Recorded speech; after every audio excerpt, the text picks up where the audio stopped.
stream, great discussion on Latino slant. The only place to actually get any real meaningful discussion about the Book of Boba Fett and basically just other things when he's got Cameron and Tom Conkle on. So if you haven't seen it, go and watch it. This is the kind of discussion the fans should be having. Just saying. Anyway, want to talk a little bit about what we could expect. Now, look at Disney prices, share prices, they're up right now. 156.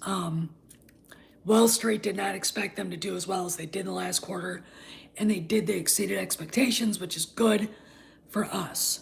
Okay. So you will see more, I think, aggressive movement by the leaders at Disney to fix things that were broken. Like I said in my upload about a couple hours ago, Frank Marshall is on his way, or is in London right now to oversee the last couple weeks of filming Indy 5. Yes, I believe that movie's been completely redone. Yes, I believe there were reshoots. I believe there are probably going to be more reshoots, which is why they pushed it back so far. Okay, post-production is going to be as big a bear for this as filming the movie. Okay, there's a feeling amongst people that this is Kathleen Kennedy's last hurrah. All right, despite what people think. So we got to go with that. All right. Hey Ben, how you doing? So within the next few months, with Disney looking like they basically put an executive in charge of overseeing the creatives, like another one. I almost think that this person, that's good, Ben, is actually doing what it appears that Jon Favreau was supposed to be doing. Okay? I think Favreau is being slated to do something else. Here's the thing, the feeling I am getting, my educated opinion.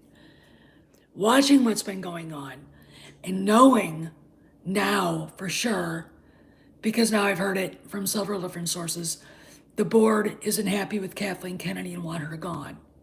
Okay?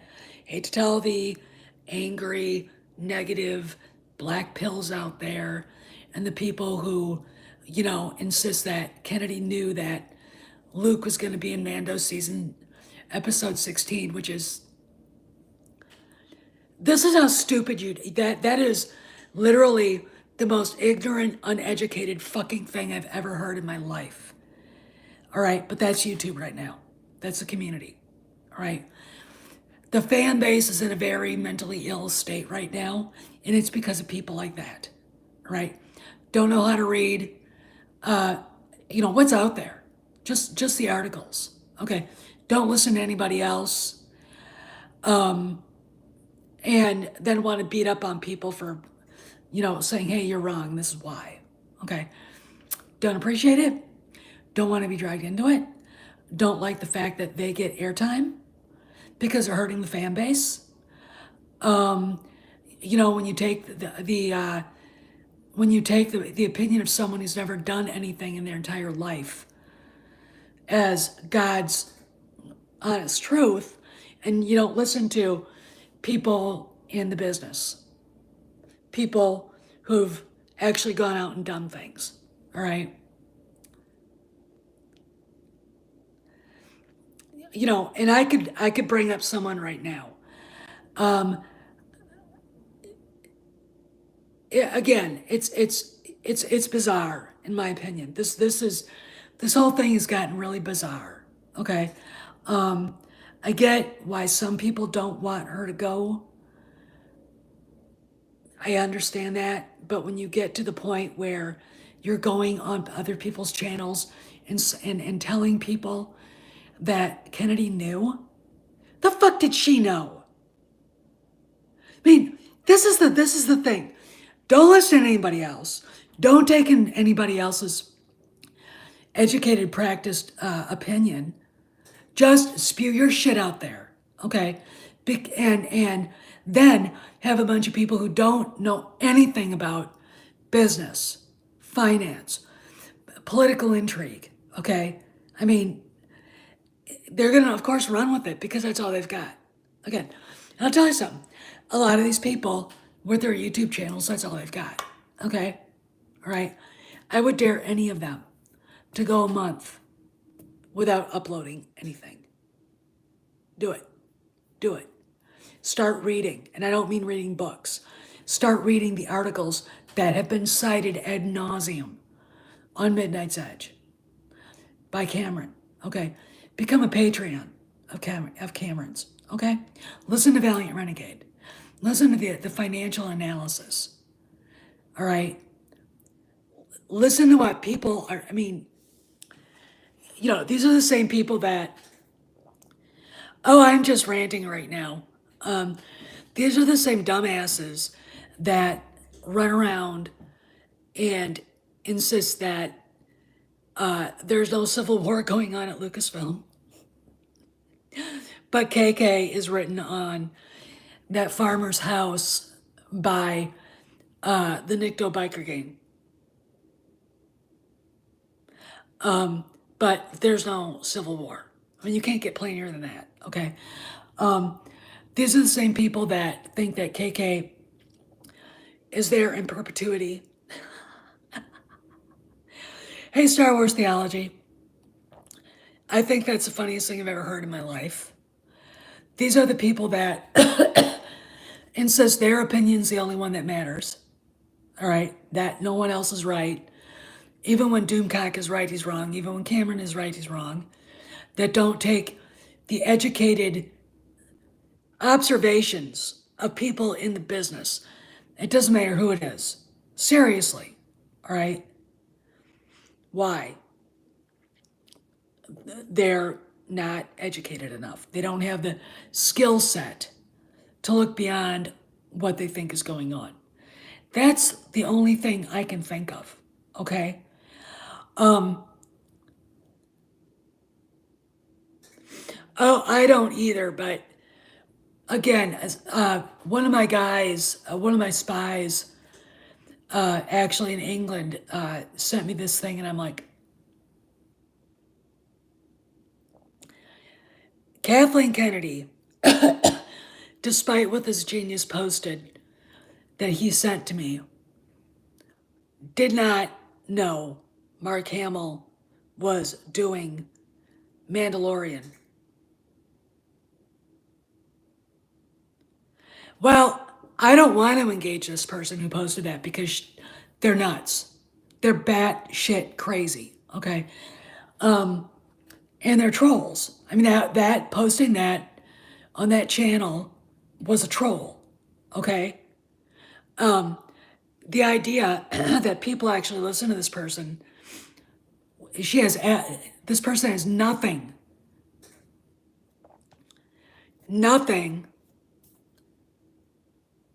to offer anybody by way of education, by way of observation.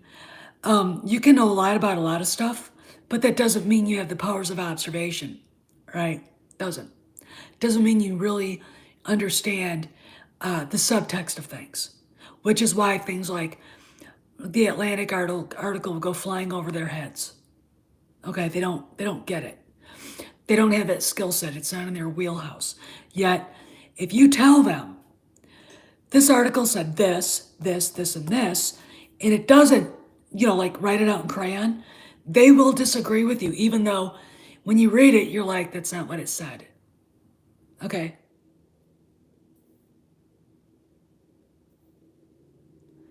Well, but this is the problem in the fan community. A lot of people have a lot of power over what people think, and it's hurting the fan community. And if you disagree with some of these people, you are the bad guy. All right, Like, I'm the bad guy. I don't care. I don't care what anybody thinks. However, when you look at what's been going on, and I mean, Kennedy's there forever, okay? Indiana Jones 5 has been knocked back from its release date for a year. The Children of Blood and Bone was literally punted out from under her and bought up by Paramount.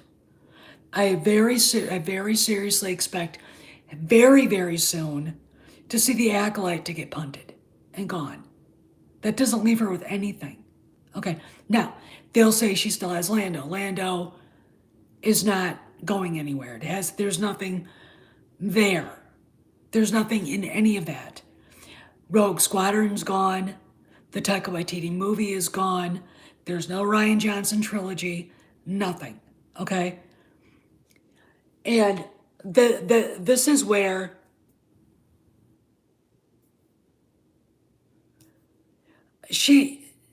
this is where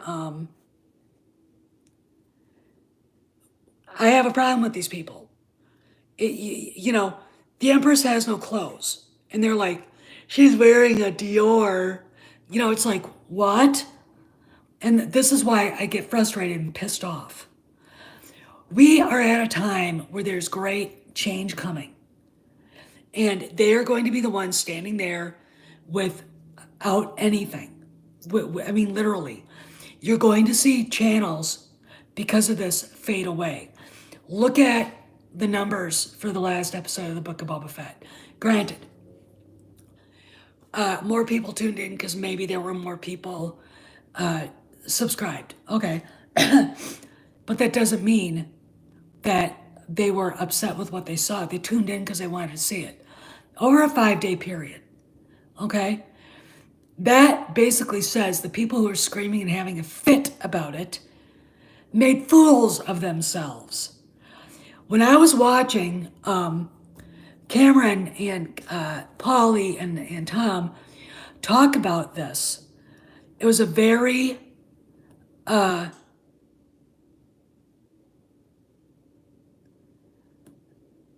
intellectual, academic, wonderful discussion. Okay. These are the kinds of things we should be having, not dropping F-bombs, and I should talk every third word and saying this sucks, and this sucks. Why? Why does it suck? And then come up with basically your analogy of Boba Fett, which is what Mando's doing. You can't have them both doing the same thing. Okay? I mean, this is why fans aren't creatives, okay? All right? You got to give the show a chance. You got to let Favreau and Filoni do what they do and then see what happens, okay? Because you're going to be very, very happy with what they come up with, okay? My opinion is we are going to see a lot of changes coming, all right? And they're going to come hard and fast. The first thing I'm going to predict, I'm going to do what Cameron does, is I'm going to put my little clairvoyant little headgear on and say that the Acolyte's going to be punted. Okay? They're not going to do it. It doesn't have a director. All it has is a showrunner, the art director from The Last Jedi, and that girl, no-name actress, ain't going nowhere. Okay, that is, it's slated to start, excuse me, filming in May, and nobody is being named to it.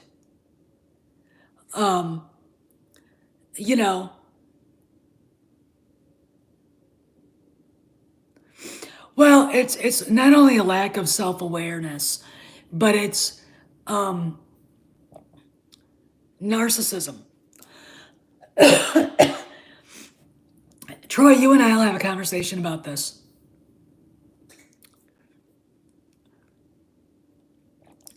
Well, Cameron was right, all right, about this. The thing that Kathy had was a relationship with Spielberg. She was able to meet, I mean, well, first off, let's go through her bio to illuminate some people who don't know it. She saw Close Encounters of the Third Kind. She was in San Diego. She was actually a producer of a radio show. She jumped in her car, drove to Los Angeles, and bunked with her sister, and got to meet John Milius. Yeah, that John Milius. And she ended up working for him, and then she met Spielberg, and he got her from Milius, and she was a secretary. And then he bumped her up to producer. She met her husband. She met George Lucas. She met a ton of very powerful film directors and producers. Robert Zemeckis, my friend Leslie's husband. She met Clint Eastwood. She met Martin Scorsese. She met, I think, Brian De Palma. Everybody. Okay, so she got to work with a lot of different people. It is not the measure of her talent that some of these movies did so well. Raiders of the Lost Ark, Jurassic Park, Indiana Jones, Temple of Doom, Dune, Last Crusade, E.T. I mean, you want the woman who made E.T. wasn't Kathy Kennedy. It was Melissa Matheson. Okay, Melissa Matheson, Harrison Ford's wife. Okay, you know, she had a reputation of being a real go-getter and a spitfire. That's what Marsha Lucas said about her. Okay, fine. That's awesome. It's good for her. Good for her. Let me explain something. Okay, it doesn't matter. Without Spielberg and the guys, Kathy Kennedy couldn't direct shit. Okay, she couldn't direct shit, and everybody knows it. I mean, she couldn't do anything. So we're sitting here, wringing our hands over this. Now we've got rumors from Doomcock and from my people that she pissed off the board of directors of Disney and about the money and how over budget she is with Indiana Jones, with Indy 5. First time I've heard the board of directors have said, hey, what the hell is wrong with her? That's kind of a big deal. And they were bitching and moaning about her before I heard they were pissed off about Indy 5. Okay? So I believe strongly that rumor is true. Why? Star Wars, despite what the black pills and the EU fanatic freaks, bullies, and all the rest of that shit think, the sequel trilogy did not break even. They have a ton of money invested in the franchise to the tune of maybe $10 billion. And it probably has made maybe 2 or 3 billion. All right. The movie's only made about 2 billion. Now, I know black pills don't understand the meaning of the word gross box office or net box office. But anybody who does finance or balances their checkbooks or used to, or goes out with a debit card and has $1,000 in that account and spends 500, knows that they only have 500 left. Okay? So the board is looking at all this and going, but they're saying Mandalorian is making money. They're also saying she's trying to take credit for it. All right? Now, maybe the black pill who posted that, Kathy knew about slow. Maybe that person is so stupid that she actually thinks that Kennedy had anything to do with it. Now, I gotta tell you, this person hates Jon Favreau. Right? Hates him. Hates Dave Filoni. The whole the big mythology they built around Dave Filoni that he really wasn't Lucas's prodigy is just they talk on email and on the phone fucking every day. That is the truth. Okay? I mean, I'm sorry, you're not the prodigy. I'm sorry that they're not going to listen to you. But yeah, they talk, okay? And there's no reason to hate Dave Filoni. There really isn't. There's no reason for the hate for Jon Favreau. He's trying to fix what was broken. All right? I mean, the immaturity and the narcissism going on that for those people staggers the imagination. All right? I don't get it. I really, really don't get it. I'm not happy with a lot of this shit I've heard from these people. Okay? They don't look at evidence. And the evidence comes from Forbes.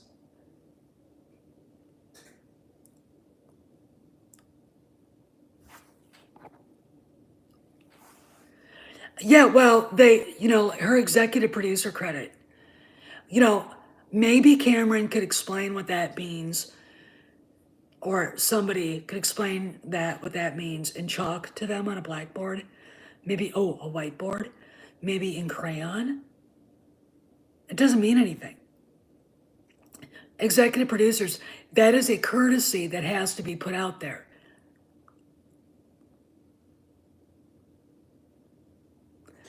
Well, I don't agree with him being a loose cannon. I think I do have my quibbles with him, like the Martez sisters. Why were they even in? I don't like them. They're not worthwhile characters. Them just showing up here and there is just like, why? That's one of my gripes with him. But it's not one that will make me stop and go, the stupidity going on here is laughable. And I'm telling you right now, shit is going to go down. They're not expecting, okay? Maybe Kathy won't leave until 2024. But when I look at the tea leaves and I see who's in charge, and she doesn't have any allies on the board at all, I see her leaving sooner than expected. I do. And the reason is they want to have this fixed properly and over so they don't have to worry about it anymore. And that's the bottom line. And the next indication will be the acolyte. Again, if you have someone telling you that Kathy's not going anywhere, then ask him, where are all of her projects? She has not had a feature Star Wars film in production since The Rise of Skywalker. That was in 2018. 4 years. 4 fucking years. Okay? Wrap your minds around that. That's big. That's really big. That says a lot. That says that Bob Iger didn't want her touching it. Think about that one. All right? Think about that one. All right? There's shit going down. Okay? Now, I assume that she's with her husband at Pinewood, and they're going over, the last few weeks of Indy 5, and I'm going to say that we're going to find out that the movie was totally reshot. The scenes that fucked it up had to be redone, okay? It's probably going to have more reshoots. The idea that it's way over budget doesn't shock me, and the black pills will blame Harrison Ford. But there are also the people that think that a certain tool was courageous enough to go stand up to James Mangold, you know, wow, put on a uniform, Turbo, and charge the Taliban machine gun nest, and then I'll think about calling you brave or not, you know, dipshit. That's not brave. I've run that tweet war past several people I know in the film industry, and they're like, he made a total ass of himself. You know, you don't do that, and no one should be lionized for doing that. Okay, but they'll probably blame Ford because he's old. Of course, when you look at some of these guys, they can't get up and go to the refrigerator without nearly having a coronary. They're so fat and out of shape. You know, it's just watching this unfolding. It's going to be like this boom. And the reason why I'm saying something is happening is because of all the shit we've been having to deal with the shills and the story group. Okay? Why? What are they doing? What are they up to? What are they worried about? Again, people don't put stuff out there like that Screen Rant article unless they're afraid. And that article was just trying to force Pop Chapek to okay something he'll never okay. That was a Raylo's wet dream. And they're not Star Wars fans. I will tell you this. The people that tuned into Mandalorian and the Book of Boba Fett weren't little kids. They were our age. Okay, Disney knows that. They know. There aren't any kids in this house. They're watching these shows over and over again. We may have to start catering to that demographic. You know, they're starting to cater to Generation X. This is who we are. All right, anyway, I gotta go, but I just want to say keep your eyes open, and I'll talk to y'all later, and behave and be well.